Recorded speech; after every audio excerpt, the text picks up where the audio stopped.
Okey doktor, kita boleh mula sekarang. Boleh, insyaAllah. A'udzubillahi minasyaitonirrajim. Bismillahirrahmanirrahim.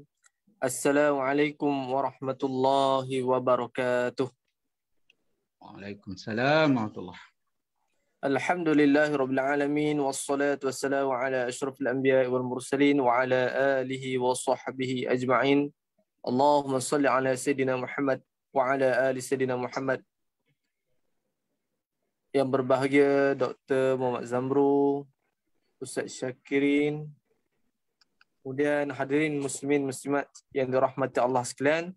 Alhamdulillah, syukur kita pada Allah Subhanahu Wa Taala kerana kita dapat hadir pada malam ini secara maya sama-sama di Facebook pun sudah ada, saya tengok Facebook dah ada, alhamdulillah. Jadi pohon pada para peserta pondok masjid untuk mengikuti Dr. Zamrus secara live di Facebook grup pondok masjid. Alhamdulillah. Hadirin muslimin muslimat yang dirahmati Allah sekalian, marilah kita sama-sama membuka majlis ilmu kita pada malam ini dengan ummul kitab Al-Fatihah. A'udzubillahi Bismillahirrahmanirrahim. Alhamdulillah. Maliki yaumiddin.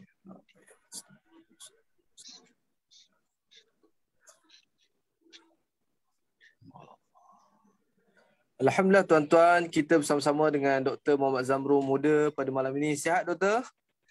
Alhamdulillah, sihat. Alhamdulillah, Masya Allah. Dr. Muhammad Zamru daripada Pusat Kajian Syariah Fakulti Pengajian Islam Universiti Kebangsaan Malaysia. InsyaAllah Doktor pada malam ini Doktor akan menerangkan kepada kita berkenaan dengan sambungan kuliah kuliah muka surat 11 berkenaan dengan pembahagian harta pusaka ini. Ibunya dapat berapa seandainya anak tersebut meninggal dunia, kemudian anak kepada si mati, apa yang mereka akan perolehi. Jadi sama-samalah kita menghayati penerangan yang akan disampaikan oleh yang berbahagia Doktor, insya-Allah. Jadi Doktor, kita menyemput dan mempersilakan Doktor untuk memberikan kupasan pencerahan kepada kita semua, insya-Allah. Sekian, dipersilakan. Okay, Assalamualaikum warahmatullahi wabarakatuh. Alhamdulillahirabbil alamin wassalatu wassalamu ala asyrafil anbiya'i wal mursalin wa ala alihi wa sahbihi ajma'in. Rabbi shrah li sadri wa yassir li amri wahlul 'uqdatam min lisani yafqahu qawli, amma ba'd.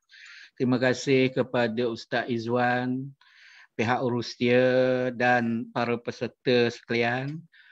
Okay, alhamdulillah kita sambung lagi kuliah berkaitan dengan ilmu miras atau ilmu faraid atau hal-hal yang berkaitan dengan pembahagian harta pusaka.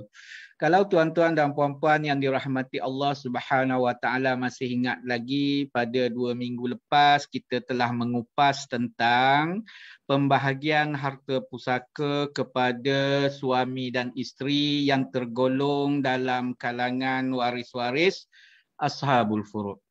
InsyaAllah pada kesempatan lebih kurang 1 jam pada pertemuan kali ini, saya cuba memfokuskan berkaitan dengan pewarisan waris-waris berikutnya. Seperti ibu, bapa, datuk, nenek, anak perempuan, cucu perempuan dan seterusnya. Mereka yang tergolong dalam kalangan waris-waris ashabul furud yang 12 orang itu. Okey, 12 golongan itu tuan-tuan dan puan-puan yang dirahmati Allah. 2 telah selesai. Sekarang ini kita nak sambung ada 10 golongan lagi. Okey.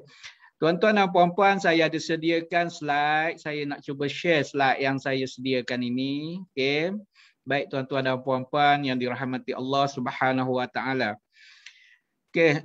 Slide yang saya sediakan ini adalah sebagai panduan kepada kita semualah untuk meneruskan pembelajaran kita dalam norma yang baru. Okey. Kalau bersemuka lagi cantik tuan-tuan dan puan-puan, sebab kita boleh banyak menggunakan whiteboard dan sebagainya lah. Okey. Kalau ada persoalan yang perlukan pencerahan, yang perlu kita kongsi bersama, tuan-tuan dan puan-puan boleh kemukakan untuk kita bincang bersama-sama ya. Okey. Baik tuan-tuan dan puan-puan yang dirahmati Allah Subhanahu wa taala, antara waris yang tergolong dalam waris ashabul furud ialah ibu. Okey, ibu. Kita perlu ketahui bahawa ibu merupakan waris utama. Waris utama maksudnya waris yang tidak dapat tidak mesti layak dapat harta pusaka. Kecuali ada hal-hal lain lah, seperti berbeza agama, tak layak lah. Seperti yang membunuh si pewaris, itu tak layak lah.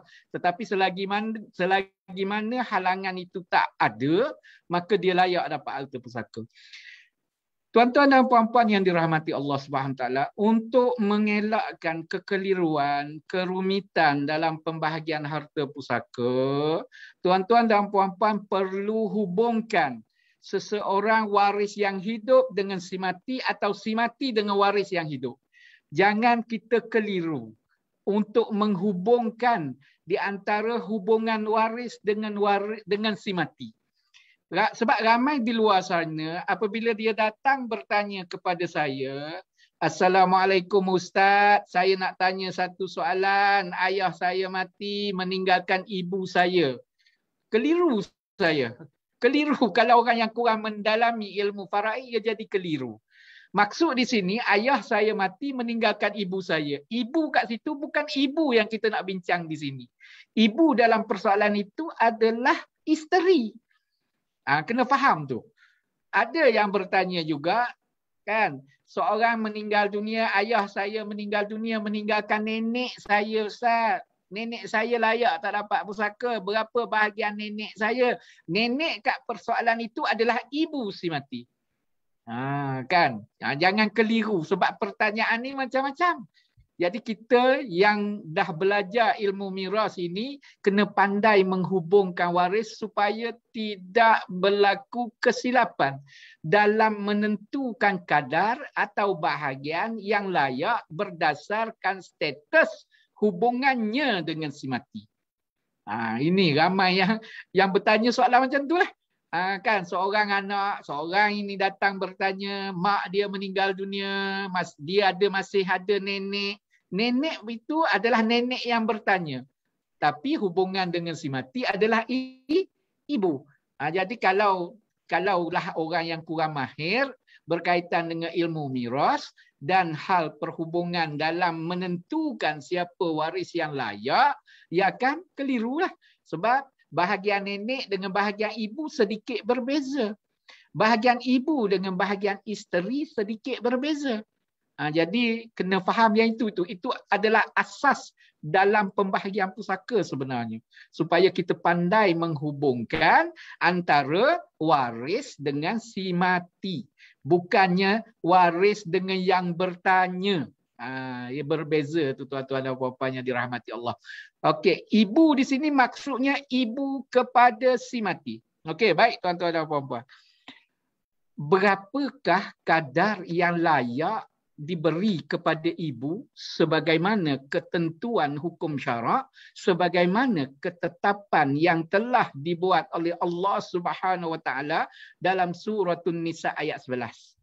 Jadi tuan-tuan dan puan-puan, untuk merujuk berapakah ibu kepada si mati layak dapat bahagian harta pusaka, tuan-tuan dan puan-puan kena rujuk surah An-Nisa ayat 11. Okey, baik tuan-tuan dan puan-puan yang dirahmati Allah ya.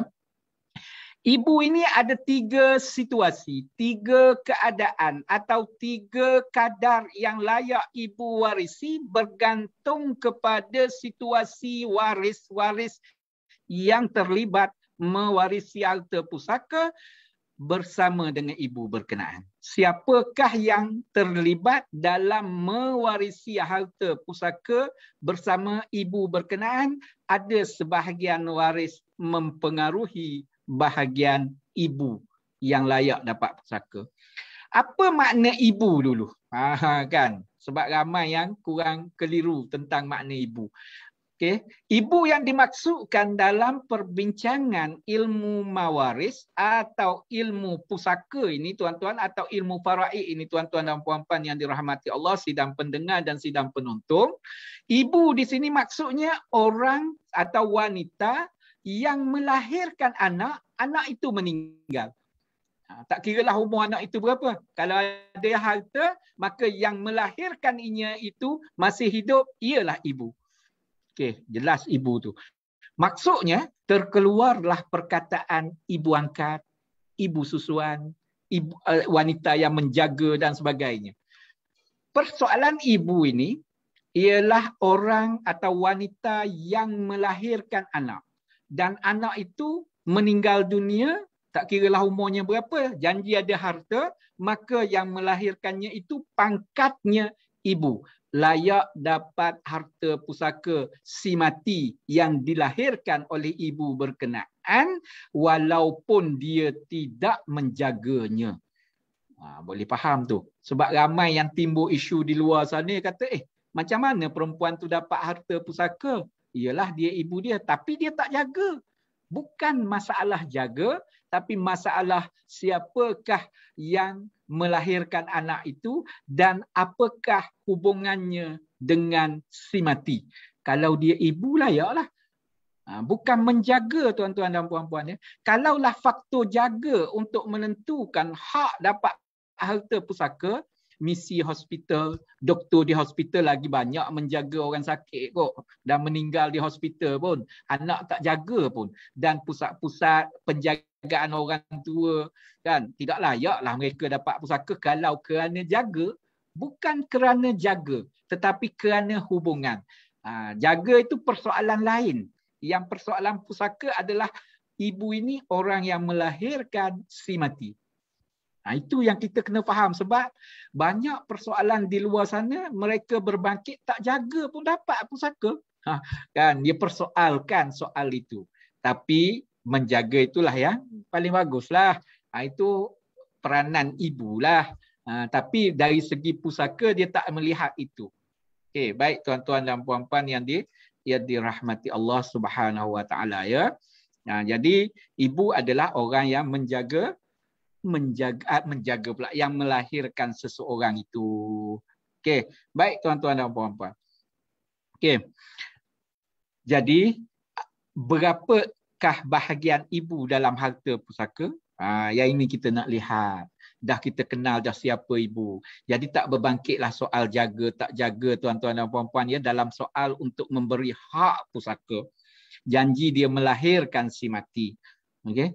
Walaupun saya tekankan sikit lagi, walaupun yang melahirkan itu tidak berbapa sekalipun. Okey, baik.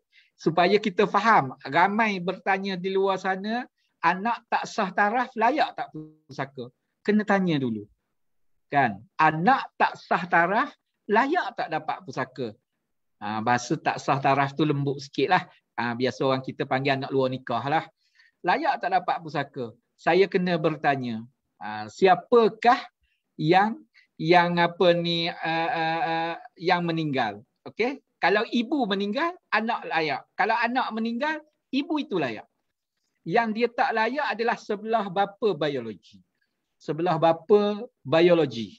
Bukan bapa melalui hubungan perkahwinan nasab yang sah menurut hukum syarak. Jadi ibu tetap layak.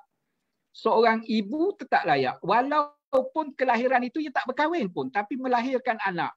Wallahu alam lah perbuatan apa yang dilakukan sebelum itu, sama ada dilakukan jenayah ke atas dia seperti rogol ataupun kesalahan atau terkeliru ke apa ke, terlanjur ke dan sebagainya, itu hal lain. Yang dia itu melahirkan anak, anak itu meninggal, ada harta, dia layak sebagai ibu. Sebab itu ibu ini tidak ada siapa yang boleh menghalang dia daripada mendapat harta pusaka kecuali halangan pewarisan seperti pembunuhan dan sebagainya. Dia tetap layak walaupun anak yang dilahirkan itu anak yang tak sah taraf sekalipun. Sebab seorang ibu itu, sebab itu saya kata tadi, apa makna ibu? Iaitu orang yang melahirkan anak. Tak kiralah anak itu adalah anak sah tarafkah, anak tak sah tarafkah, yang melahirkan anak itu pangkatnya ibu. Okey, dah jelas tuan-tuan dan puan-puan ya, apa maksud ibu di sini. Jadi tak timbul dah isu berkaitan dengan anak itu sah taraf atau tidak. Sebelah mak layak dapat pusaka. Sebelah ayah sahaja tak layak bagi kematian anak tak sah taraf. Okey, baik tuan-tuan dan puan-puan yang dirahmati Allah Subhanahu Wa Taala. Okey. Doktor, Ya, saya. Assalamualaikum. Saya nak mencelah sikit. Waalaikumsalam. Puan Kamisah ke? Ya, saya. Okey, sila. Boleh. Saya Boleh, nak Puan. tanya, definisi ibu tadi jelas, cuma bagaimana dengan ibu tumpang doktor? Sebab dengan keadaan teknologi kita moden ni kan, kita boleh membuat pencabulan benih antara suami dan isteri dengan di ibu tumpang. Macam tu. Okey, Mana pula isu tu doktor? Okey, terima kasih. Bagus soalannya. Okey.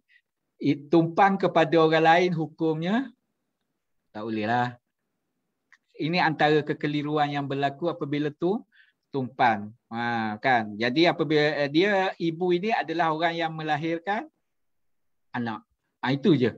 Apabila dia tumpang, yang tumpang tu lah. Jadi keliru lah. Tapi hukumnya tetap kan, tumpang pada orang lain hukumnya tak boleh. Tumpang kepada isteri sendiri boleh. Maksudnya ia tak boleh melalui proses kelahiran yang normal atau hamil yang normal, dibuat tabung uji, dimasuk badan isteri itu balik, tak ada masalah. Kan? Itu ibu sebenarnya tak timbul isu. Yang masalahnya ambil daripada benih ini dimasuk kepada orang lain. Dari segi takrifnya, ibu adalah orang yang melahirkan, dia bermula dari proses tu sebab dia wahnan ala wahnin itu. Kesusahan menanggung dan sebagainya. Sehingga dia melahirkan anak. Yang membekal tu tak ada apa pun. Kan? Contoh. Tapi hukumnya tak bolehlah dari segi hukum syarak, guna ibu tumpan yang di luar daripada yang saya sebut tadi tak boleh. Tapi tetap didefinisikan sebagai ibu kerana dia yang melahirkan anak. Wallahu a'lamu bissawab. Boleh Puan Kamisah ya? Terima kasih doktor. Okey, baik. Jadi kadar bahagian ibu ini, tuan-tuan dan puan-puan yang dirahmati Allah. Yang pertama, berapakah ibu itu layak apabila anaknya mati? Kalau ramai anak mati semua kan. Banyaklah dia dapat tu. Anak sulung meninggal, ibu dapat. Anak tengah meninggal, ibu dapat. Anak bongsu meninggal, ibu dapat. Panjang umur ibu itu kan. Tapi jangan doa pula ya tuan-tuan dan puan-puan. Bila kita bercakap bab faraid ini ya, ikut lain pula. Ini nak menceritakan hak. Okey, baik. 1/3 bila ibu dapat 1/3 ni tuan-tuan dan puan-puan yang dirahmati Allah. Yang pertama, yang bergantung kepada syarat untuk ibu dapat 1/3. 1/3 daripada keseluruhan harta pusaka. Kalau harta pusaka itu ada 30 juta, ibu dapat 1/3 katakanlah, maka 10 juta. Begitulah. Kan? Tapi ada syaratnya tuan-tuan dan puan-puan ya. Syarat yang pertama, si mati, yakni anaknya itu, anak kepada ibu itu tidak ada zuriat. Itu syarat yang pertama. Untuk ibu dapat 1/3, ibu kepada si mati, si mati tidak meninggalkan anak-anak. Termasuklah anak lelaki atau anak perempuan atau cucu daripada anak lelaki dan keturunannya. Barulah dapat 1/3. Sebab itu kalau orang tanya kena usul periksa lebih banyak. Dia kata seorang ini mati ada mak dapat berapa? Tak boleh nak jawab terus tuan-tuan dan puan-puan. Seorang ini mati ada ibu atau ada mak. Maknya atau ibunya ni dapat berapa? Kena tanya dulu. Si mati ada anak tak? Yakni cucu kepada ibu berkenaan lah. Si mati ada anak tak? Tak ada. Kena tanya satu syarat lagi. Si mati ada tak adik-beradik? Sebab syarat ibu nak mendapat 1/3 ini ada dua situasi. Situasi pertama, mestilah si mati tidak ada anak keturunan. Syarat yang kedua, mestilah si mati tidak mempunyai ramai adik-beradik. Maksud ramai ini 2 orang ke atas. Tak kiralah adik-beradik dengan si mati itu seibu sebapa atau sekandung, atau sebapa atau seibu, lelaki atau perempuan atau campuran. Janji 2 adik-beradik si mati ada tak? Ada tak? Ada. Berapa orang? Seorang. Belum boleh buat keputusan 1/3 lagi. Si mati ada anak tak? Tak ada. Barulah 1/3. Kan? Kena tanya begitu. Sebab ramai yang datang bertanya saya. Okay? Dia tanya seorang ni meninggal dunia, dia ada mak. Mak dia dapat berapa? Saya payahlah nak jawab. Kena usul periksa pula. Ya nak tanya bahagian ibu dia je. Kemungkinan kan yang bertanya itu adalah adik-beradik tiri dengan si mati. Adik-beradik seibu tapi bukan seibu sebab apa. Contoh, abang saya mati kan, contoh. Mak saya dapat berapa? Ditanya begitu je. Kan, abang saya mati ni, mak saya dapat berapa? Kena tanya dulu. Si mati, yakni abang awak itu, arwah abang awak itu ada anak tak? Tak ada, dia tak berkahwin. Bujang. Okey, selesai satu. Arwah abang awak ni ada adik-beradik tak? Ada. Saya seorang je yang bertanya. Maka ibu dapat 1/3. Kalau dia kata ada adik-beradik, berapa orang? Termasuk saya, ada 3. Maka ibu tak dapat 1/3, pindah kepada 1/6. Boleh tuan-tuan dan puan-puan ya? Boleh. Sebab itu kita kena, orang yang mahir faraid, ia kena siasat begitulah tuan-tuan. Ia bukan terus hukum. Ibu 1/3. Jangan, nanti dulu. Kena siasat dulu. Sebab bimbang-bimbang bukan haknya 1/3 itu. Jadi kalau bukan hak dia, kalau ada 30 juta bagi 10 juta, maka kita dah mengurangkan hak orang lain. Okey, baik tuan-tuan dan puan-puan ya. Okey. Bahagian ibu daripada 1/3 berpindah kepada bahagian yang lebih kecil, iaitu 1/6 jika sekiranya si mati ada anak keturunan. Yakni si mati ada anak lelaki ke, si mati ada anak perempuan ke, tak kira lah. Anak keturunan kepada si mati, yakni cucu kepada ibu berkenaan. Okey. Jadi kalaulah si mati ada anak tak? Tak ada. Cucu ada tak? Tak ada. Sebab apa tak ada? Anak pun tak ada. Kan contoh. Kena tanya begitu tuan-tuan dan puan-puan. Sebab ada juga ada cucu tapi anak tak ada. Sebab anak mati dulu. Sebab itu kena siasat. Kena siasat itu supaya jelas. Okey. Sebab ada yang kata anak tak ada, cucu ada tak? Kan nanti kita jangan apabila kata anak tak ada terus tak tanya. Kena tanya juga anak tak ada, cucu ada tak? Dia tak kahwin, anak pun tak ada, baru selesai. Oh, anak dia mati lama dah. Lelaki ke perempuan anak dia itu? Lelaki. Ada cucu dia tak? Si mati tu. Ada cucu tak? Maknanya anak lelaki dia dah berkahwin. Ada cucu tak? Ada. Maka ibu 1/6. Itu maksud zuriat tu tuan-tuan dan puan-puan ya. Zuriat ini dari segi anak perempuan berhenti setakat anak perempuan. Kalau anak lelaki dia keturunan ke bawah lagi. Itu dikatakan zuriat yang mempengaruhi bahagian ibu. Okey.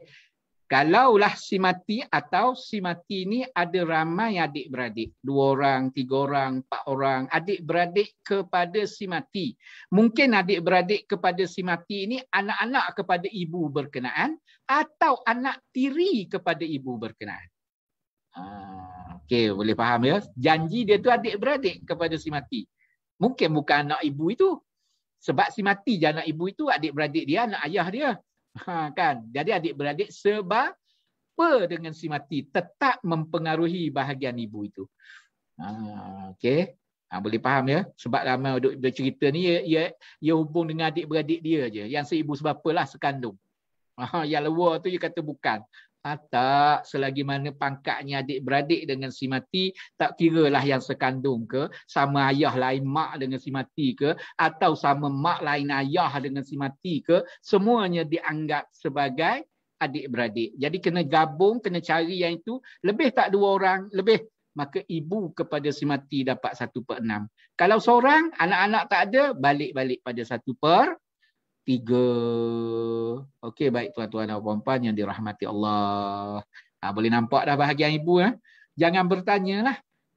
Pak, jangan bertanya. Maksud saya begini, jangan bertanyalah ibu tak jaga. Tak ada masalah. 1/6 pusaka, masalah tak jaga tu masalah bukan mempengaruhi bahagian pusaka. Jadi apa yang mempengaruhi bahagian pusaka ibu ini? Iaitu zuriat dan bilangan jumlah adik-beradik. Itu je yang mempengaruhi. Jaga tak ada pun masuk kat sini. Oh, kalau ibu tak jaga dapat 1/6. Ibu tak jaga 1/4. Ibu tak jaga 1/5. Tak ada. Sebab itu orang kata dia tak jaga tu tak timbul isu dari segi jumlah ini. Yang mempengaruhi bahagian ibu adalah keturunan anak-anak kepada si mati dan keturunan serta jumlah dan bilangan adik-beradik. Itu je yang mempengaruhi. Lama kejaga, tak lama kejaga, menyusu ke tidak dia, berikan orang ke anak itu, jadikan anak akak orang lain, tak timbul dalam soal mempengaruhi bahagian ini. Jadi supaya kita redalah sikit macam mana dia bagi anak ke orang dia yang dapat pusaka, penjaga anak itu tak layak pun sebab dia ibu angkat. Tak ada. Yang Islam ini cukup adil dah tuan-tuan dan puan-puan ya. Allah Taala buat ini maha adil dah. Cantik sangat dah. Sebab derita melahirkan hamil itu besar akibatnya. Dan orang itu dapat cari harta kerana ibu itulah ada harta je. Okay? Kalau ibu tu tak adalah dia je. Walaupun ibu angkat ada. Nak jaga siapa? Saya selalu sindir begitulah. Nak berikan ibu angkat itu cara lain lah ya tuan-tuan dan puan-puan. Bukan melalui proses pusaka. Baik tuan-tuan dan puan-puan yang dirahmati Allah. Satu keadaan lagi yang berlaku khilaf dalam kalangan ulama tetapi diguna pakai atau dipegang atau diikuti oleh mazhab Syafi'i kita dan menjadi amalan kita di Malaysia, iaitu 1/3 baki. 1/3 baki ini hanya 2 situasi sahaja tuan-tuan dan puan-puan ya. Hanya 2 situasi sahaja. Selain daripada itu tak berlaku ibu dapat 1/3 baki. Situasinya macam mana ya? Seorang ini meninggal dunia.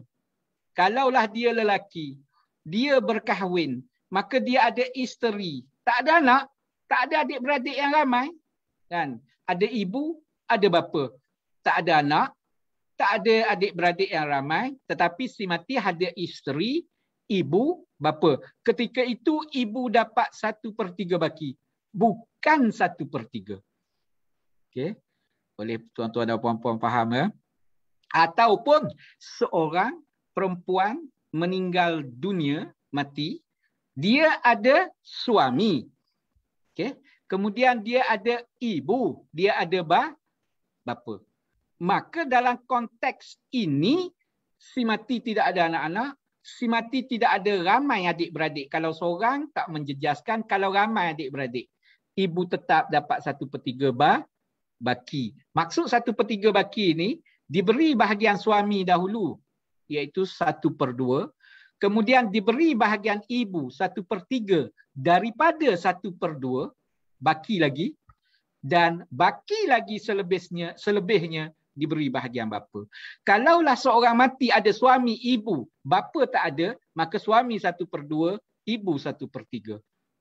Dan jika seorang itu mati tidak ada suami, tidak ada isteri, kalaulah seorang lelaki meninggal dunia, dia tak berkahwin, bujang, yang ada hanya ibu dan ayah je. Adik-beradik ada seorang atau tak ramai.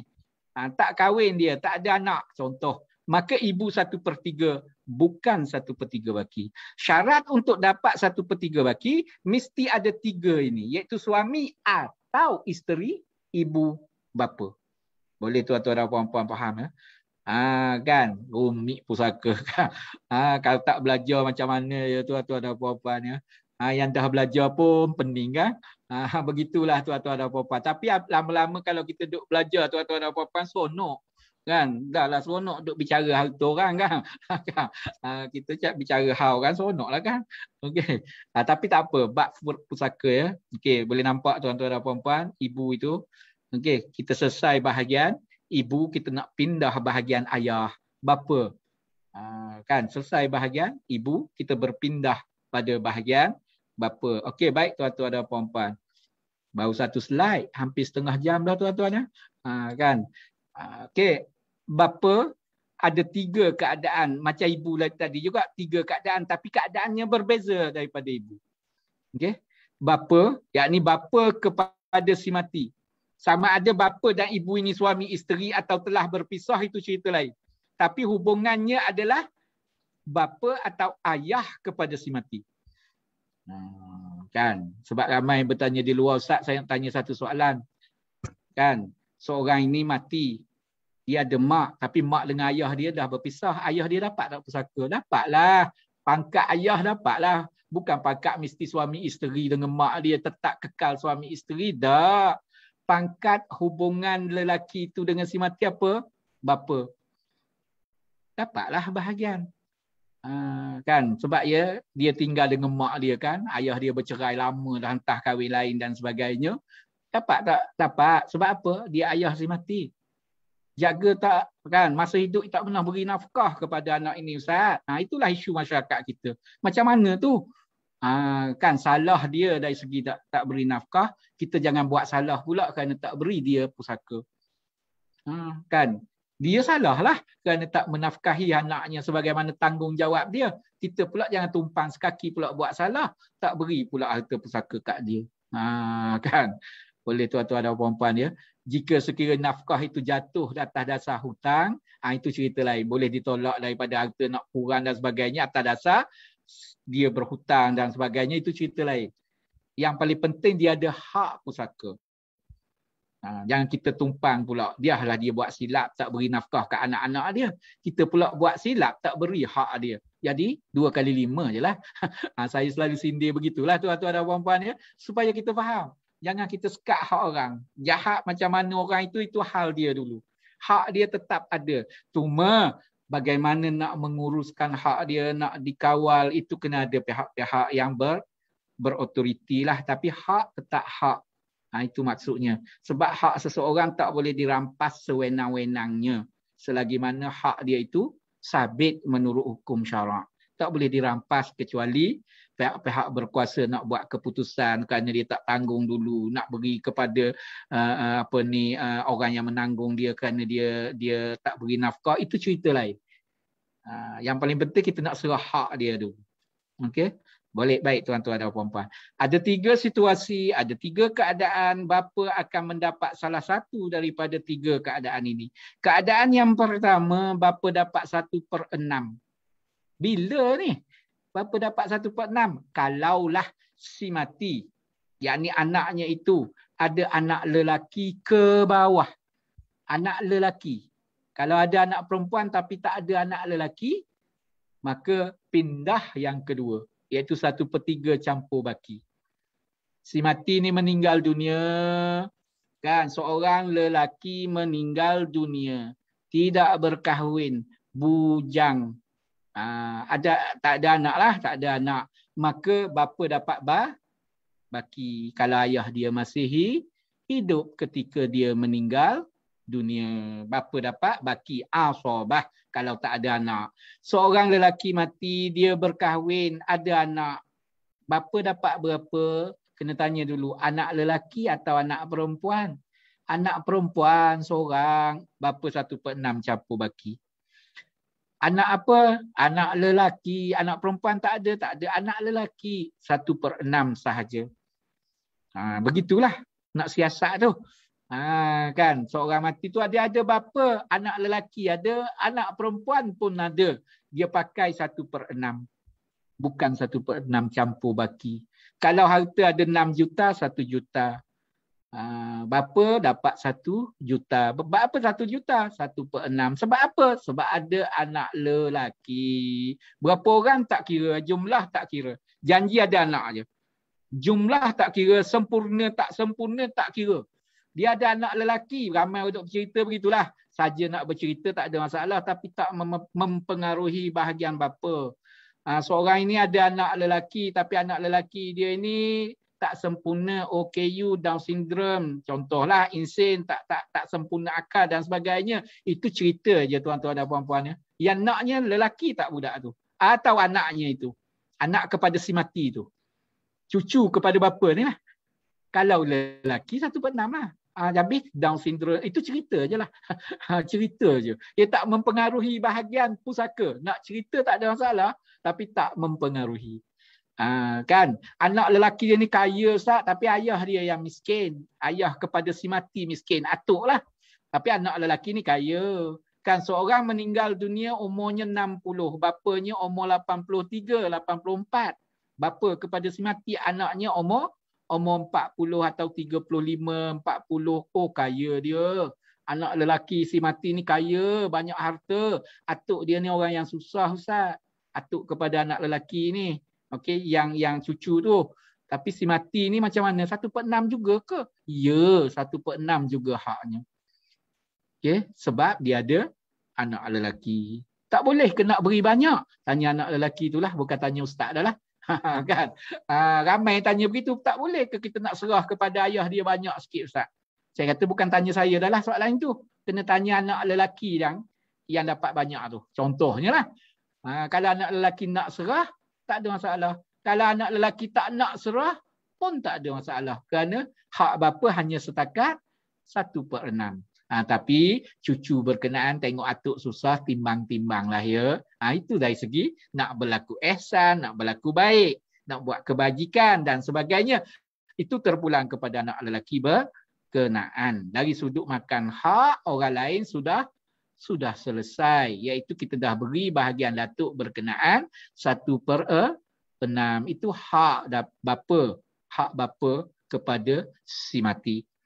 Okey, jadi ada 3 keadaan tuan-tuan dan puan-puan ya. Kalau ada anak lelaki, cucu lelaki, cicit lelaki daripada anak lelaki, bapa 1/6.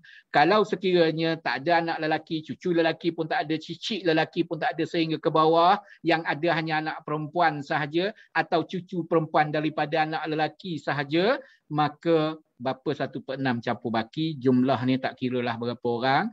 Atau si mati tidak ada anak keturunan langsung, maka bapa dapat baki harta. Adik-beradik tak diambil kira berapa orang ataupun jumlahnya. Tak sama macam ibu. Ibu diambil kira adik-beradik. Sebab apa adik-beradik tak diambil kira ya? Sebab bapa, apabila ada bapa, adik-beradik si mati semua tak layak. Tak kira seibu sebapa ke seibu ke, kandung ke, hubungan sebapa ke, atau seibu, semua adik-beradik si mati tak layak kalau ada bapa. Sebab itu jumlahnya tak perlulah nak ambil kira. Baik tuan-tuan dan puan-puan. Mudah bahagian bapa kan? Dah selesai. Apa maksud bapa? Tadi ibu terang. Terangkan maksud ibu. Bapa adalah orang yang hubungannya dengan si mati itu melalui hubungan yang sah menurut hukum syarak lah. Apa maksud sah menurut hukum syarak? Kelahiran berlaku dalam tempoh perkahwinan yang sah menurut hukum syarak. Maksudnya bapa yakni lelaki itu berkahwin dengan ibu si mati dan dapatlah si mati dalam tempoh perkahwinan yang sah menurut hukum syarak. Kelahiran itu berlaku. Itulah orang itu jadi bukan bapa. Cara mudahnya, bahasa mudahnya, seseorang yang boleh disabit nasabkan dengan seorang lelaki yang sebagai bapanya layak pusaka. Cara senang. Seorang yang disabit nasabkan, yang boleh diben atau dibentikan dengan lelaki itu menurut hukum syarak, itulah bapa dia. Bukan dibenkan, ambil anak angkat diben, itu tak ikut hukum syarak. Walaupun ada ben atau benti dalam IC dia, tapi tak ikut hukum syarak. Itu beza.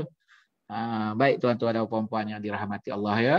Yang kita naknya boleh diben atau dibenti atau boleh disabit nasabkan dengan lelaki berkenaan melalui sabitan nasab yang sah menurut hukum syarak. Itulah bapa. Ibu tak. Ibu orang yang melahirkan anak aja. Bapa bukannya orang yang membekalkan anak sahaja, tetapi mestilah anak yang lahir itu adalah boleh disabit nasabkan menurut hukum syarak. Bukan. Jadi sabit nasab melalui anak angkat dibenkan terkeluarlah dari segi ta'rifan itu. Okey, baik tuan-tuan dan puan-puan yang dirahmati Allah Subhanahu Wa Taala. Okey, sebelum saya pergi jauh, ada 1-2 soalan dari dalam Facebook ini. Saya terus boleh pihak urus dia ya, saya terus respon lah, takut tertinggal jauh nanti berkaitan dengan soalan ini. Okey, ada satu soalan tak silap saya daripada saudara kita, okey, Muhammad Khairi. Betul ke ni? Yang bertanya saya itu. Okey, Muhammad Khairi Muhammad Yusof, saudara kita bertanya, sekiranya harta pusaka telah selesai dibahagi-bahagikan kepada waris-waris, tiba-tiba datang seseorang menuntut hutang si mati.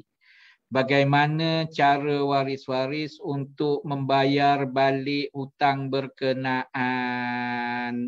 Okey. Nak bayar balik hutang berkenaan, apakah perlu mengikut kadar faraid juga? Okey. Yang pertama perlu diingat bahawa sebelum bahagia harta pusaka mesti selesai hutang dulu. Okey, iaitu saya rasa soalan itu dah clear.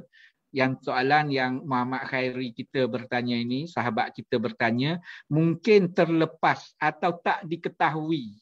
Maklumlah orang yang banyak berhutang tiba-tiba datang dan berjaya membuktikan bahawa betul-betul si mati berhutang dengan dia. Sedangkan hal-hal pengurusan harta pusaka pembahagian dah selesai. Pembahagian berlaku pada si mati meninggal pada tahun 2015. Proses cari orang yang berhutang, buat iklan dan sebagainya, selesai dah. Takkan nak tunggu lagi. Ada lagi tak hutang? Confuse. Ada kok. Sampai bila tak boleh nak bagi? Tetapi selagi mana kita yakin adanya hutang yang tidak diselesaikan lagi, kita selesaikan dahulu. Tetapi yang ini terjadi. Bukan mungkin pun, banyak terjadi. Kerana masa proses, tanya minta tutup hutang, tak datang. Takkan kita nak tunggu sampai bila? Boleh tak nak dibahagikan? Ayah awak ada hutang lagi tak? Katakanlah si mati ni lelaki. Yang bertanya itu anak-anak kan. Ayah awak ada hutang lagi tak? Entahlah Ustaz. Nak cari pun tak tahu dah ni. Berapa lama dah ayah awak tinggal? Kami dah berusaha cari yang untuk bayar hutang dah hampir setahun dah ni. Tapi boleh lagi tak nak bagi ni? Kalau kita confuse ada ke tidak, sampai bila tak boleh nak bagi kan? Begitulah keadaannya. Begitulah soalan yang saya faham daripada Muhammad Khairi. Selagi mana ada hutang perlu jelaskan sebelum pembahagian. Itu kaedah dia mengikut hukum syarak. Okey. Tetapi kalau terjadi sebagaimana soalan yang ditanya ini. Bukan sengaja, waris tak sengaja pun. Sebab itu ayat dia terjadi tu. Tiba-tiba tu maksudnya tak sengajalah. Saya beranggapan begitu. Tak boleh sengaja. Ada orang tu ya sengaja pun. Tak apalah, tak bayar. Kita bagi dulu. Ayah awak ada hutang tak? Ada. Berapa banyak? Dengan si Anu, dengan si A, ayah saya ada berhutang 30,000. Dengan si B ada berhutang 20,000. Contoh. Habis bayar tak lagi? Tak apa Ustaz, kita bagi je lah dulu. Nanti kita pakat-pakat bayar lah. Jangan. Lepas bahagi nanti masing-masing gelap mata. Maksud gelap mata ni, dapat duit kan? Payah dah nak cari balik. Jangan. Itu tahu yang ini tiba-tiba. Okey. Kalau tiba-tiba begini, berapa banyak dan yakinlah waris-waris bahawa orang itu betul-betul berhutang dengan si mati. Maka waris-waris wajib tak bayar? Wajib. Kadar mana? Kadar yang dia berhutang lah. Kalau 10,000 lah. Kalau 1,000 lah. Tapi caranya macam mana nak bayar? Caranya. Kalau dia halal, alhamdulillah tuan-tuan dan puan-puan. Kalau halal, alhamdulillah tak payah bayarlah. Ayah awak ada berhutang dengan saya ni. Ayah saya mati tahun 2015, dia datang 2021 kan. Bila dia berhutang? Tahun 2010 dulu. 5 tahun sebelum kematian. Berapa banyak?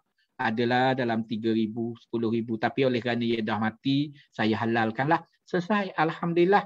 Peluklah, ciumlah orang itu. Kalau lelaki sama lelaki lah kan. Peluk, ciumlah. Maksudnya gitulah. Alhamdulillah, terima kasih banyak. Dan dia dapat pahala kan. Kita doakan kehidupan dia lebih berkat, lebih mudah dan sebagainya lah. Itu cara yang baik. Kan bukan setakat, okey saya halalkan. Okey. Bukan begitulah. Ucap terima kasih. Kan? Sebab dia telah meringankan beban si mati. Dan waris-waris untuk membayar. Sebab waris wajib bayar. Kan? Lagi mana si mati berharta. Cara bagaimana nak bahagi? Cara bagaimana nak bahagi? Saya selalu rujuk beginilah ya tuan-tuan dan puan-puan ya. Bagaimanakah pembahagian harta pusaka dilakukan di kalangan waris-waris? Wajib mengikut faraid? Ya, wajib ikut faraid. Tetapi apabila waris-waris mengetahui kadar hutang itu pun wajib dibayar mengikut kadar itulah.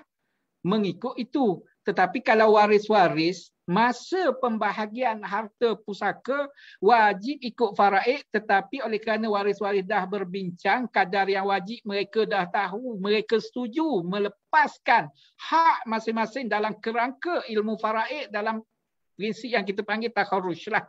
Ia bahagi selepas mereka tahu dah kadarnya. Berapa banyak Abang Long dapat, Kak Ngah dapat. Abang Long dapat 10 juta, Kak Ngah dapat 5 juta. Okey, Abang Long kata tak apalah Ngah.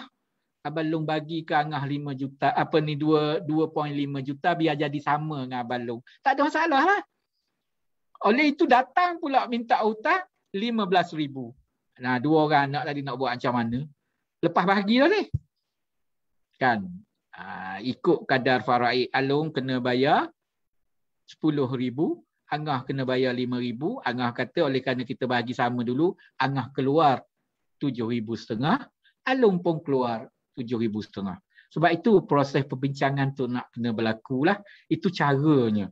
Tapi kalau bahagi ikut faraid, kan dah selesai mengikut faraid sebagaimana soalan ini ditanya, kan, maka kadar hutang itu mengikut pecahan faraid berkenaan supaya berlaku keseimbangan perolehan. Ini tidak masa bagi ikut faraid dulu anak lelaki 2 bahagian, anak perempuan 1 bahagian. Mereka pun berpakat ada orang minta hutang dengan arwah ayah kita ni. Kan macam mana kita dah bagi semua harta. Okey, kita bagi sama banyak je Angah. Mudahnya masa bahagi dulu. Saya selalu bertanya gitulah. Patutnya Along keluar 10,000, Angah keluar 5,000. Angah ni anak perempuan ya, Along anak lelaki. Contoh mudah. Begitulah mengikut nisbah faraid. Maksudnya kalau ada hutang 15,000, siapa waris yang terlibat? Isteri 1/8, ibu 1/6, anak lelaki, anak perempuan baki. Bapa dapat 1/6 kerana ada anak lelaki. Begitulah pecahan nak dibahagi nanti, maka koleklah dengan anak lelaki berapa, dengan isteri berapa, dengan ibu berapa, dengan bapa berapa, kumpul jumlah yang sama, bayar hutang si mati. Okey. Tetapi kalau mereka setuju nak bayar sama banyak, itu cerita lain lah. Nak bagi tahunya ilmu itu dulu. Supaya persetujuan yang lahir nak bayar sama banyak itu ikhlas dalam hati. Bukan atas dasar tak tahu ikut-ikut. Ikut-ikutan je. Kalau ikut-ikutan payah. Iman batal sembahyang pun ikut lagi kita. Tak sah dah lah. Tapi bab pusaka tak, pakai nak ikut je. Saya selalu sindir begitulah. Supaya kita ikut ada ilmu.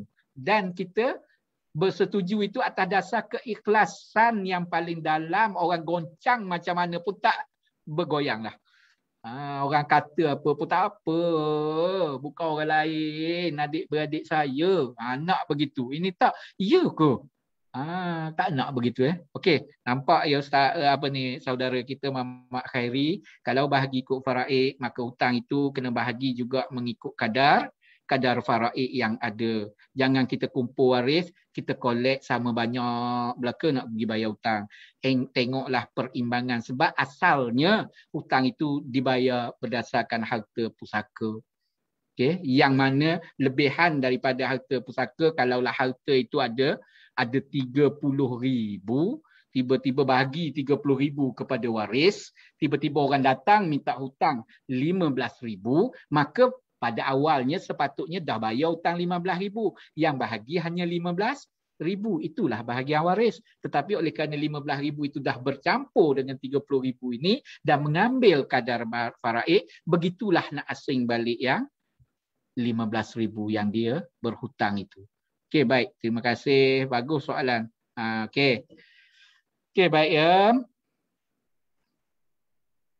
Okey, ada saudara penipuan Laila kita bertanya ni. Okey, boleh jelaskan 1/6 dan baki. Dan okey, dalam bahasa matematik dan tu campur. Contoh saya buat begini Bapa dapat 1/6 bahagian pusaka dahulu bersama-sama dengan waris-waris lain yang ada, termasuklah zuriat perempuan ni. Dia dapat dulu 1/6. Ada tak lebihan harta pusaka? Ada. Baru diberi kepada bapa. Sebab anak lelaki tak ada. Kalau ada anak lelaki, sebab itu bapa tak ada baki. Sebab anak lelaki yang mengambil baki. Begitulah. Contoh saya buat untuk lebih kita fahami Contoh, seorang lelaki meninggal dunia, dia ada isteri, dia ada anak perempuan, dia ada ibu. Dia ada ibu pula. Dia ada bapa. Ibu dah meninggal lama dah pada dia. Bapa masih hidup. Ibu tiri tak layaklah. Bapa dia kahwin lain. Tak layaklah tu ibu tiri. Ibu yang melahirkan dia tak ada. Okey, dah meninggal lama dah. Dia tetap ada ibu sebab dia anak orang kan, bukan anak buluh betung. Saya selalu sindir begitulah. Ibu dia tak ada, Ustaz. Ke mana ibu? Meninggal belum pada dia lah. Kan? Kalau meninggal selepas pada dia, ibu tu dapat lah. Okey, contoh untuk kita dapat penjelasan lagi. Seorang meninggal dunia, meninggalkan isteri seorang, anak perempuan seorang, bapa, ada 3 je waris yang layak mendapat harta pusaka. Adik-beradik ramai. Si mati ni ramai adik-beradik. Ada 10 orang adik-beradik. Satu pasukan bola. Ramai adik-beradik. Semua adik-beradik tak layak. Sebab ada bapa. Okey. Jelas ya. Nanti kata itu je ke? Kan ramai adik-beradik dia. Datang hari raya penuh rumah. Saya selalu sindir. Waris yang datang hari raya tak sama dengan waris yang dapat pusaka. Okay. Supaya faham tu. Seorang mati meninggalkan anak isteri seorang, anak perempuan seorang dan bapa. Isteri dapat 1/8. Sebab apa 1/8? Si mati ada zuriat, iaitu anak perempuan 1/8. Anak perempuan dapat berapa banyak? 1/2. Sebab apa 1/2? Sebab seorang, kita akan sampai nanti. Sebab seorang 1/2, anak lelaki tak ada. 1/2, separuh. Bapa dapat berapa? Bapa dapat 1/6 campur baki. Ambil dulu 1/6 campur baki. Katakanlah harta ada 24,000. Contoh mudahlah. Ada 24,000. Isteri 1/8 berapa ribu? Congok ni. Ya ada cara kira yang lebih lengkap tapi nak mudah faham secara ringkas dulu. Okey? Cara kira yang lengkap adalah. Okey, katakanlah harta ada 24,000. 1/8 daripada 24, 3,000. Isteri dapat 3,000. Anak perempuan dapat 1/2 daripada 24,000, maka 12,000. Bapa dapat 1/6 daripada 24,000, maka bapa dapat 4,000. Jadi, isteri dapat 3,000, anak perempuan 12,000, dah berapa ribu dah? 15,000. Kan? 3,000 campur 12,000, 15,000. Bapa dapat 1/6 campur 1/6 tadi adalah 4,000. Dah jadi berapa dah? 19,000. Baki lagi ada berapa ribu? 5 beri kat bapa. Jadi bapa 5 campur 4 jadilah 9,000 daripada 24,000. Begitulah baki itu. Sebab apa kita beri 1/6 dahulu, kita tak terus beri baki keseluruhan sebab bimbang-bimbang dalam kes yang berbeza jadi lain. Contoh saya bagi ya. Contoh. Seorang meninggal dunia, meninggalkan isteri, anak perempuan 2 orang. Meninggalkan ibu, meninggalkan bapa. Katakanlah bapa kita buat pakai, kita kata beri baki teruslah. Contoh, tengok kita tengok berbeza tu. Okey, katakanlah harta ada sama banyak macam 24,000 tadi juga. Okey. Isteri dapat berapa? 1/8. Anak perempuan ada 2 orang. Dapat 2/3. Ibu, kerana ada anak perempuan tadi kita dah belajar, dapat 1/6.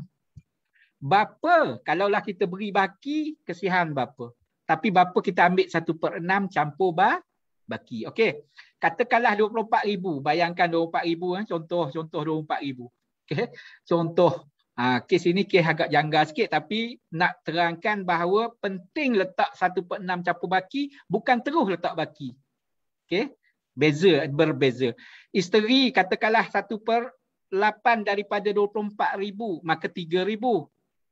Anak perempuan 2/3 daripada 24,000, maka 16,000. Okey, 16,000 bahagi 2 lah, 8,000 seorang. 16,000, 2/3 daripada 24,000. Tuan-tuan dan puan-puan boleh conteng lah tu. Ada nota, itu lagi bagus lah. Saya pakai cakap je ni. Okey, ibu dapat 1/6 daripada 24,000, maka adalah 4,000. Cuba tuan-tuan dan puan-puan campur dulu. Belum masuk apa. 3,000 campur 16,000 dah jadi 19,000. Ibu dapat 4,000, maka 19 campur 4,000 dah 20,000. 23,000. Takkan bapa nak dapat 1,000 baki. Sebab itu kena ambil 1/6 dulu. Iaitu bapa dapat juga 4,000. Baki ada tak? Tak ada. Tapi lebih ia akan kes ini tak selesai begitu. Sebab itu kena kira panjang ya. Ya kes ini kena bahagi bukan 24. Kena bahagi 27.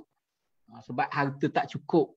Dikala harta tak cukup ini baki tak dapat. Saya cuma nak buat contoh. 1/6 campur dengan baki itu penting untuk dimasukkan kalau ada anak perempuan.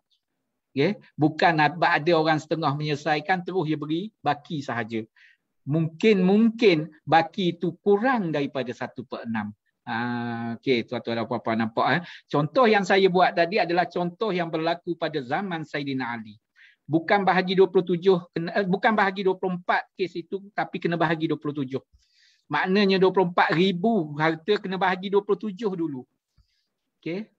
Barulah kali ada sifir dia, cuma nak bahagi tahunya kepentingan 1/6 campur dengan baki ini kita bimbang-bimbang bahagian bapa itu kurang daripada 1/6. Maka dia akan ambil 1/6 kerana baki tak ada. Kalau kita terus buat baki mungkin bapa dapat kurang daripada 1/6 keadaan yang dia layak. Itu. Okey ya. Boleh Puan Laila jelas ya. Sebab itu dia panggil dan. Dia tak panggil, tadi lain sikit ya. Tadi kita nampak lain sedikit kerana ibu dapat 1/3 baki. Saya balik slide tadi. Ia berbeza dengan tanda campur yang ini ya. Yang ini maksudnya 1/3 daripada baki. Berbeza dengan 1/6 campur baki. Maksud ini 1/3 daripada baki selepas diberi kepada orang lain. Selain daripada bapa dalam kes itulah. Itu. Sebab tak ada tanda campur. Kalau tak ada tanda campur, dia panggil daripada baki. Baki ada berapa? Daripada adalah darab dalam istilah matematik. Darab atau kali. Kalau dan tu campur. Boleh tuan-tuan dan puan-puan faham ya? Kan kalau ada whiteboard seronok tuan-tuan dan puan-puan ya. Boleh kita menulis dan menconteng-conteng lebih jelas lagi lah. Cuma kalau tak itu boleh dengar dan ulang balik rakaman ini boleh dengar balik untuk lebih memberi kefahaman dan penjelasan. Ada lagi kesoalannya sebab kita ada masa lebih kurang 5 ataupun 3-4 minit lagi. Kalau saya sambung satu slide lagi setengah jam pula tuan-tuan dan puan-puan ya. Kita sambung minggu berikutnya lah slide itu. Okey, slide itu cuma saya nak fokus kepada persoalan kalau ada. Baru 2 slide tuan-tuan dan puan-puan ya. Begitulah belajar pusaka, kita tak boleh pantas dan cepat kerana dia perlu kepada penghuraian yang lebih untuk memahamkan kita. Untuk kita teliti dan tekuni bersama-sama, ya tak boleh pakai baca begitu je. Kalau baca begitu mungkin kita terkeliru, mungkin. Okey, saya stop sharing dulu tuan-tuan dan puan-puan untuk sama-sama saya rujuk kepada ada lagi tak soalan daripada kawan-kawan kita. Okey, baik, satu lagi soalan. Okey, baik. Ustaz, oleh Q apa ni? Q Zali ke apa? Okey, saudara kita bertanya, Ustaz, bagaimana agihan jika si mati ada satu harta je, contoh rumah. Okey. Saya beranggapan si mati ni tak ada harta lain lah. Maksud saya jam, harta, set kayu golf, harta ayam itik, harta lembu kerbau, harta, tak ada barang tu. Okay. Mungkin ada tapi dah diselesaikan secara yang dah dibahagikan kerana dia tak melibatkan dokumen. Tapi rumah ni ada dokumen, duduk atas tanah pula tu. Okey. Okey, baik tuan-tuan dan puan-puan yang dirahmati Allah. Saya faham pertanyaan yang ditanya oleh saudara kita. Terima kasih soalan itu. Boleh kita kongsilah. Okey. Boleh kongsi bersama. Okey, baik tuan-tuan dan puan-puan, saya cuba untuk fokus pada soalan ini untuk kita sama-sama kongsi. Harta lain dah selesai, ibarat begitulah kan, basikal, motor dan sebagainya mungkin dah selesai, tapi yang tak selesai lagi rumah ni, macam mana nak buat? Ramai adik-beradik, ramai waris yang layak. Kalau hanya seorang saja senang, seorang mati ada anak lelaki saja. Isteri dia mana pergi? Kan, isteri kepada anak itu mana pergi? Dia dah cerai lama. Tak layak lah sebab dia yang meninggal dunia. Isteri yang dah dicerai lama dah, habis yang dah lama dah, tak layak lah. Contoh, ada anak lelaki je yang layak pusaka, maka sebuah rumah tu dapat anak lelaki tu lah. Seorang mati je tak berkahwin, hanya dia je. Adik-beradik ramai tapi ayah dia masih ada. Adik-beradik tak layak, ayah dia seorang lah. Okey. Seorang mati, ada anak perempuan je, waris lain ada tapi semua tak layak. Selepas ditapis, dikaji dalam ilmu faraid, memang tak ada yang layak dah. Dia ada anak perempuan seorang je. Anak perempuan separuh je rumah tu. Separuh lagi ke mana? Kena kaji dululah. Sebab itu saya selepas kaji semua. Kena tengok anak perempuan. Kena tanya adik-beradik arwah ayah ada adik-beradik tak? Si mati ni ada adik-beradik tak? Tak ada. Dia anak tunggal. Seorang tu je. Okey. Si mati ni ada bapa saudara sebelah bapa dia tak? Adik-beradik kepada ayah si mati ada tak? Ada. Tapi semua meninggal dah sebelum dia. Kena tanya balik. Si mati ada sepupu tak? Yakni anak kepada bapa-bapa saudara tadi. Oh ada. Lelaki syaratnya. Ada. Maka dapat kat dia lah separuh lagi. Sebab itu kena siasat habis. Pusaka ni bukan berarti anak perempuan je. Dia terus kita bagi. Terus kita jawab Baitul Mal lebih. Nanti dulu sebelum Baitul Mal tu. Banyak rintitannya lagi. Baik itu ilmu faraid ni penting supaya kita beri hak kepada yang berhak. Takut nanti kita kata, oh tak ada. Okey, dia mati ada anak perempuan je. Okey, anak perempuan separuh lebih Baitul Mal. Cepat kita jawab. Mungkin orang yang bertanya itu, mungkin si mati ada sepupunya, dua pupunya, cucu saudaranya, macam-macam. Semuanya kena kaji susul galuh itu. Bukan terus Baitul Mal ya, tuan-tuan dan puan-puan ya. Sebab kita selalu begitu, oh tak ada waris Baitul Mal. Nanti dulu cek dulu. Siasat dulu. Itu penting ilmu faraid. Oh dia kata pak saudara dia semua tak ada. Ayah dia pun ayah tunggal Ustaz. Kan ayah kepada si mati pun anak tunggal juga. Kena tanya pula. Atuk si mati ada tak? Tak ada atuk dia. Adik-beradik atuk kepada si mati ada tak? Atuk saudara. Tak ada. Ada dulu tapi dah lama meninggal. Dia ada anak tak? Anak lelaki. Anak lelaki tu dapat. Anak lelaki pun dah meninggal. Anak lelaki tu ada anak lelaki tak? Ada. Dapat. Bukan Baitul Mal terus. Begitulah siasatan waris-waris. Cukup perinci. Baik itu payah kan? Okey, baik. Saudara kita bertanya rumah nak buat macam mana. Kalau ramai waris pula. Macam mana? Si mati. Ada kita ambil waris hak kita belajarlah dulu ya. Tuan-tuan dan puan-puan contohnya ya. Si mati ada anak perempuan, ada anak lelaki. Contohnya anak perempuan seorang, anak lelaki pun seorang. Kemudian dia ada maknya, dia ada ayahnya. Kemudian dia ada isterinya. Maka waris-waris si mati ada 6 orang yang layak pusaka. Anak perempuan, anak lelaki, isteri, ada 5 orang. Anak perempuan, anak lelaki, isteri, ibu, bapa. Katakanlah 5 orang je layak. Yang lain tak layak lah. Kumpul ramai mana pun semua lain tak layak. Ada ini je, selesai. Kan selesai. Ramai lagi yang ada ni. Adik-beradik, pak saudara, atuk saudara, sepupu, anak saudara, ramai. Semua tak layak. 5 ni je. Kalau jemput masa bahagi tu nak jamu mi goreng, jamu lah. Okay? Itu hal masing-masing lah. Saja nak bincang. Tapi yang perlu berbincang 5 ni je. Anak perempuan, anak lelaki, isteri, ibu, bapa kepada si mati, isteri si mati. Isteri seorang. Okey. Okey, baik tuan-tuan dan puan-puan. Isteri 1/8. Okey. Ibu 1/6. Bapa 1/6. Anak lelaki dan anak perempuan dapat baki harta. Habis rumah ni takkan nak kerat. Kan? Isteri dapat 1/8 dapur. Ibu dapat 1/6 tandas. Kan? Bukan begitu tuan-tuan dan puan-puan. Ya, rumah itu perlu dinilaikan. Sebab itu kita kena tahu saham-saham ini. Rumah secara faraid dulu ni ya. Muafakat tu cerita lain dulu. Faraid ni nilai berapa rumah itu pada masa pembahagian dibuat, bukan nilai pada masa kematian berlaku. Beza tu. Dia mati tahun 2010 tapi sekarang baru mereka ni nak proses pembahagian rumah tu. Sekarang nilainya, bukan 2010. Sebab nilai rumah ni sentiasa meningkat harganya. Kereta sentiasa turun harganya. Sebab itu kena nilai mengikut waktu pembahagian nak dibuat. Okey, katakanlah nilai rumah itu adalah 240,000 ataupun berapalah.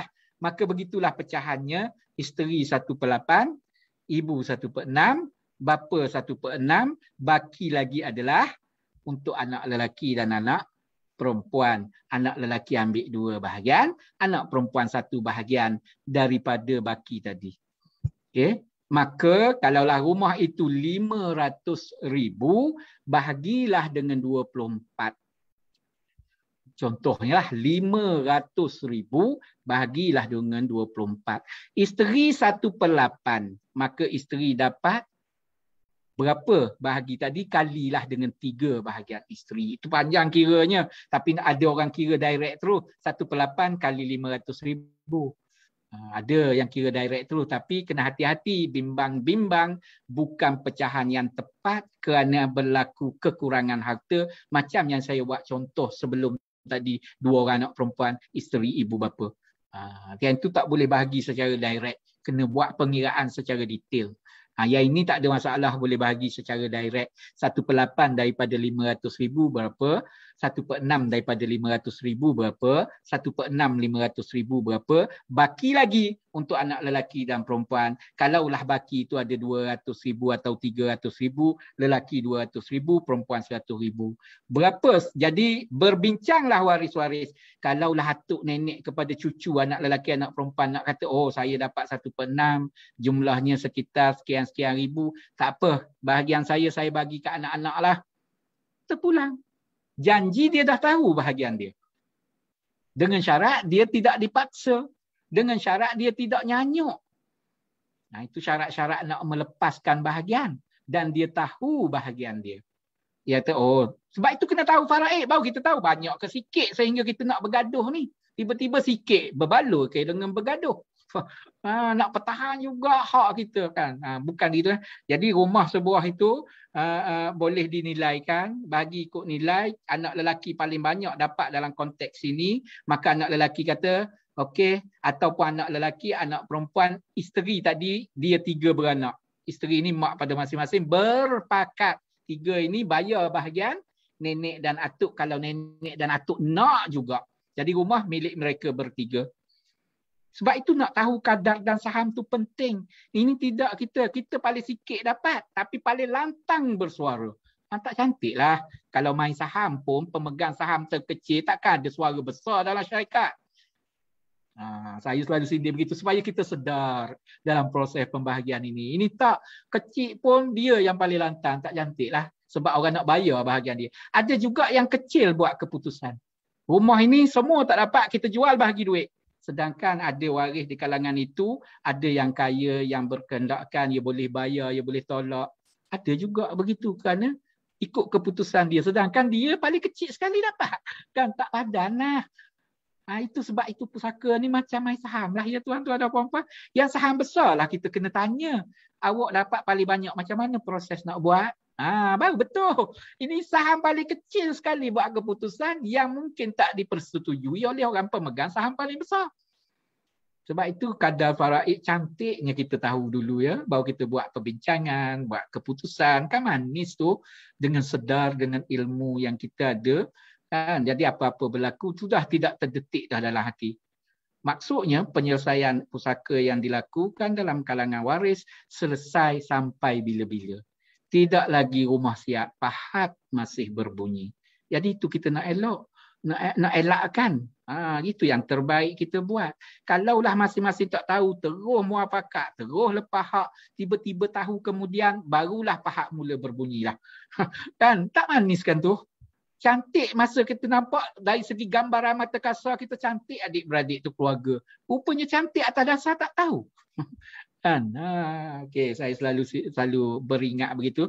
Bagus soalan itu boleh dikongsi bersama dengan kawan-kawan kita. Dalam jawapan itu wallahu a'lamu bissawab. Mungkin ada cara-cara lain tu terpulang.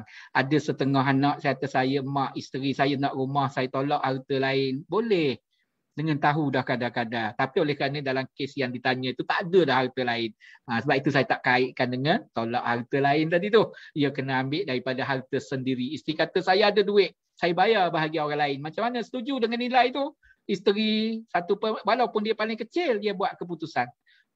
Tapi isteri sebelum itu dia boleh tuntut harta sepencarian. Itu sebelum faraid lah. Yang saya jawab ni untuk faraid. Maka isteri boleh tuntut dulu harta sepencariannya kan, sebagainya lah. Hak-hak dia boleh. Wallahu a'lamu bissawab. Terima kasih kepada soalan. Okay. Kalau tak ada lagi, mungkin akan datang mungkin timbul persoalan lain pula, kita jumpa lagi lah. InsyaAllah ada sekali lagi pertemuan. Wallahu a'lam, nota yang saya sediakan tu sempat ke tidak saya habiskan. Wallahu a'lam lah. Sebab pusaka ini begitulah ya tuan-tuan dan puan-puan. Kalau nak mengajar saja tak layan soalan, tak sampai hati juga saya sebab masing-masing ada persoalan yang nak diselesaikan. Jadi kemungkinan akan datang mungkin kita boleh berjumpa lagi lah. Sebab saya baru selesai beberapa orang waris utama dalam keluarga. Okay. Jadi saya mohon maaf jika ada terkasar bahasa, tersilap kata. Apa ni, saya mohon maaf sekali lagi kan. Kalaulah ada kesilapan-kesilapan yang berlaku itu, maklumlah banyak bercakap ni mungkin tersasulnya banyak. Okey, wallahu alam. Aqulu qauli hadza wa astaghfirullahal azim li wa lakum. Wabillahi taufiq wal hidayah. Wassalamualaikum warahmatullahi wabarakatuh. Saya kembalikan kepada pihak urustia Ustaz Izwan. Dipersilakan. Alhamdulillah, terima kasih pada yang berbahagia Dr. Muhammad Zambro Muda di atas perkongsian ulasan yang sangat baik, yang sangat menarik. Alhamdulillah, terima kasih setinggi-tinggi terima kasih dan penghargaan pada yang berbahagia doktor. Alhamdulillah tuan-tuan, terima kasih di atas perhatian dan kehadiran semua pihak yang mungkin izinkan saya untuk membacakan antaranya yang hadir pada malam ini, saudara Muhammad Khairi, Mardiah Hashim, Nur Hisham bin Muhammad Noor, Abu Zakir Muhammad Soho, dan Zainal Arif Sa'ari, Laila Wati Yusof, Abi Osman dan ramai lagi lah yang mungkin saya tidak dapat menyebut kesemuanya sekali, dan ramai juga yang like, antaranya ni Cikgu Syahrin Saleh, Ustaz Syabil, Cik Amin Nasrin, Naimah Kamis, Muhammad Zamri, Muhammad Quzli dan ramai lagi. Alhamdulillah, terima kasih di atas sokongan yang telah diberikan, dan terima kasih juga kepada soalan-soalan yang dikemukakan. Alhamdulillah. Doktor, insyaAllah Doktor, kita ada lagi satu kali lagi 2 minggu daripada sekarang, Sabtu 2 minggu lagi insyaAllah tuan-tuan. Ajak lagi kawan-kawan, peserta-peserta, kita ramaikan lagi untuk penyertaan Pondok Masjid ini untuk episod yang terakhir nanti 2 minggu lagi insyaAllah. Jadi Doktor, saya mewakili pihak Jawi dan urustia mengucapkan berbanyak-banyak terima kasih di atas kesediaan Doktor menyampaikan ilmu pada malam ini. Jadi yang baik itu datangnya daripada Allah Subhanahu Taala, yang lemah kurang itu daripada diri saya. Kita tangguh dengan tasbih kafarah dan suratul Asr. Subhanakallahumma wa bihamdika asyhadu an la ilaha illa anta. Bismillahirrahmanirrahim wal 'asr.